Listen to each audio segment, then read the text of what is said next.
சரியான ஆக்டிங் கொடுக்குறாங்க பாருங்க. ஸோ நம்ம டெய்லி ரொம்ப கேஷுவலாக பண்ணுற மிஸ்டேக்ஸ் அதோடைய இம்பாக்ட் என்ன ஆகுதுன்றத உங்களுக்கு முன்னாடி குழந்தைங்க பார்த்துக்க. தம்பி இங்கே பாரு, அம்மா பாரு, இங்கே பாரு, இங்கே பாரு, கிராமர் பாரு, அங்கிள் 2 அங்கிள். நீ கிராமர்லாம் படிச்சிருக்கியா? ராமு சோமுலாம் சொல்லுவாங்கல்ல கான்வர்சேஷன்லாம் இங்கிலீஷ் கிராமர்ல. ஸோ இப்போ லைக் ராமு அண்ட் சோமு வந்து யங்ஸ்டர்ஸ், காலேஜ் ஸ்டூடெண்ட்ஸ். ரொம்ப அவங்களுக்குலாம் ரொம்ப வேகமாக வண்டி ஓட்டுறது. என்ன சார், காலேஜ் ஸ்டூடெண்ட்லாம் இப்படி ரொம்ப வேகமாக ஓட்டுறாங்க. நம்ம என்ன ட்ராவல் எதுக்காக பண்ணுறோம்னா ஒரு இடத்துல இன்னொரு இடத்துக்கு போகிறதுக்கு. பட் இதில் வந்து ரோட்டில் போயிட்டு ஸ்டைலிஷ்லாம் பண்ணோம்னா இந்த மாதிரி தான் நடக்கும். பாருங்க, நம்ம வந்து எவ்வளோ நம்மளை நம்பி எவ்வளோ பின்னாடி நம்மளோட ஃபேமிலி மெம்பர்ஸ் இருக்காங்க, நம்ம ஃப்ரெண்ட்ஸ் இருக்காங்க, நம்ம கேர்ள் ஃப்ரெண்ட்லாம் இருக்காங்க.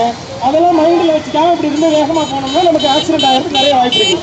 அடுத்த டிரான்ஸ்போர்ட் பாருங்க, நம்ம டெய்லி கவர்மெண்ட் நியூஸ் பேப்பர்லாம் பார்க்குறோம், don't drink and drive, fine 6 மாதம் ஜெயிலு இல்லாட்டி வந்து லைசன்ஸ் ரத்துப்படும் அப்படின்னு இருக்கு.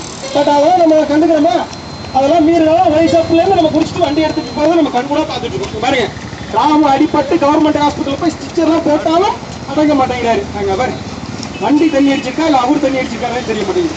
நல்லா தள்ளாடி போறாரு, என்ன வந்து மூஞ்ச போறாரு. பாருங்க, நடந்துகிட்டே இருக்கு.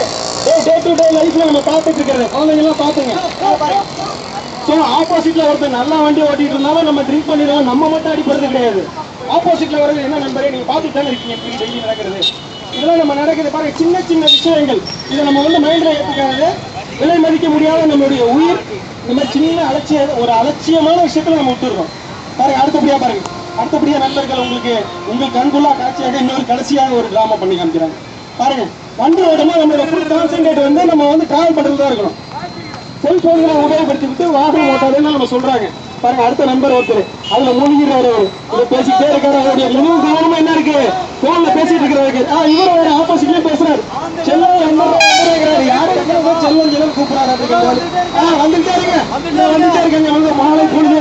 பாருங்க, ஸோ ஆப்போசிட்ல நம்ம வந்து வண்டி ஓட்டும் போது நம்ம ஹியூமன், ஸோ நம்ம வண்டி ஓட்டிட்டு இருக்கும்போது நம்ம ஃபோன் பேசலாம், நம்மளோட கான்ஃபிடன்ஸ் அதில் டைவர்ட் ஆயிடும். ஆப்போசிட்ல யார் வராங்கன்றது கவனம் நமக்கு வந்து கம்மியாயிடுது. ஸோ இந்த மாதிரி சின்ன சின்ன அலட்சியங்களை நம்ம கை விட்டுட்டு வாகனம் செலுத்தும் போது நம்மளுடைய கவனமாகவே இருக்கணும் என்று அன்பாக தெரியும்.